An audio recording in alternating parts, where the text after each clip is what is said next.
Assalamu alaikum wa rahmatullahi wa barakatuh. Click to subscribe, believing beings, and press the bell icon to get notified about new videos. My name is Muhammad Sarhan Islam. I am a student. I am from Dhaka, Bangladesh. Is Tahiyatul Masjid Wajib or Sunnah? Can we pray this in prohibited times?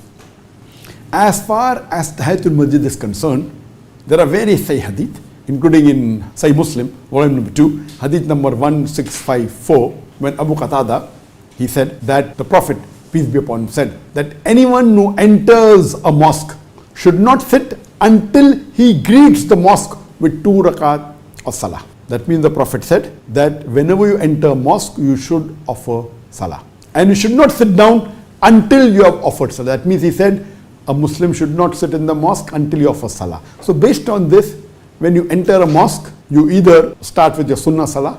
If you're offering Sunnah Salah, you need not offer additional Tahiyatul Masjid. You can combine your Tahiyatul Masjid with your Sunnah Salah. Or if you enter the mosque and the Jamaat is taking place, you can join the Jamaat which is the Fard Salah. So you can join your Tahiyatul Masjid with the Fard Salah. It's not required to pray separately. But if you enter a mosque and it's not the time for prayers, and if you enter and you sit in the mosque, the Prophet said you have to greet the mosque. You have to greet the mosque with 2 rakah Sunnah. That means it is Tahiyatul Masjid. You have to pray 2 rakah Sunnah. And there's another hadith in Sahih Bukhari, volume number 2, hadith number 930, the Jabir ibn Abdullah, may Allah be pleased with him. He said that once when the Prophet was delivering the Jumuah khutbah, a man entered and he sat down. The Prophet stopped his khutbah and he asked him, "Did you offer 2 rakat Tahiyatul Masjid?" And the man said, "No." The Prophet said, "Stand up and offer." And the man offered Tahiyatul Masjid while the khutbah was going.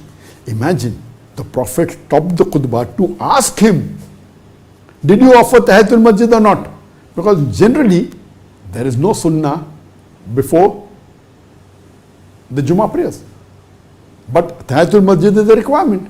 So Prophet stopped his khutbah and asked him. So generally, when you enter the mosque before the Salah started, you have to offer, because there is no Sunnah before the Jummah Salah, you have to offer 2 rakat Tahiyatul Masjid. Even if the khutbah started, listening to khutbah is a fard. But yet, praying Tahiyatul Masjid is a requirement. You pray Tahiyatul Masjid and then you listen to the khutbah. But if you enter the mosque when the Salah has already started, then Tahiyatul Masjid can join with the Jummah Salah. Otherwise, praying is a requirement. That means we come to know that Tahiyatul Masjid is a requirement. It's the majority of the scholars, they consider Tahiyatul Masjid to be a highly recommended Sunnah. Some say it's very important. But according to Shaykh al-Islam ibn Taymiyyah, he says that it is Sunnate Mu'aqqadah. It is a highly recommended Sunnah.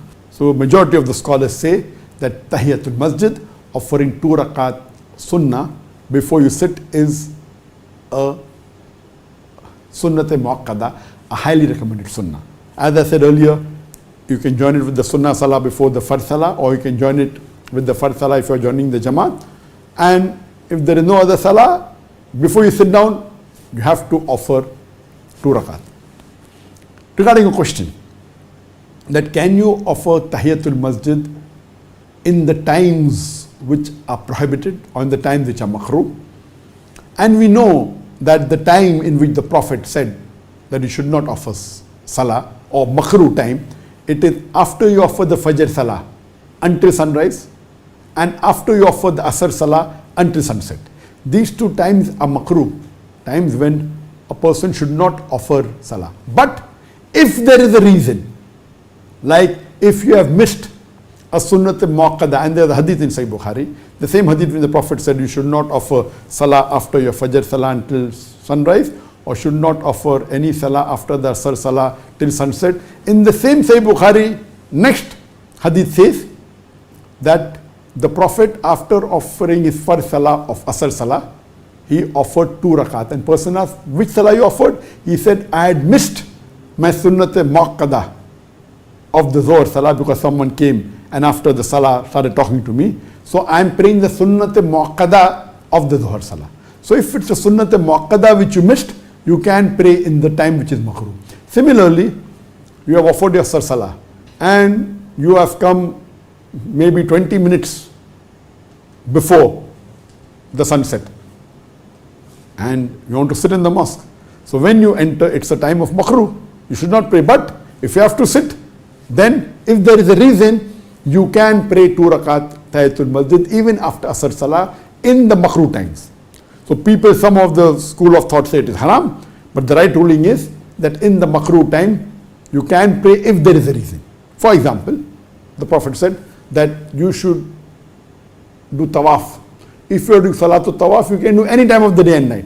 Now when you finish your Salatul Tawaf, and if the time of the Asr Jamaat is over, and before sunset you finish, some people say no, you have to wait till the sun sets and then pray. No, that's one of the views. But the right view is that if you have offered Salatul Tawaf while you're doing Umrah or while you're doing Hajj, or just a Tawaf, a Sunnah Tawaf, and if it's during the makruh time, maybe after the Fajr Salah before sunrise, after the Asr Salah before sunset, there is no harm. If there is reason, you can offer during this time. So similarly, with Tahiyatul Masjid, if there is a reason you enter the mosque during the time which are makruh, you can offer, there is no harm.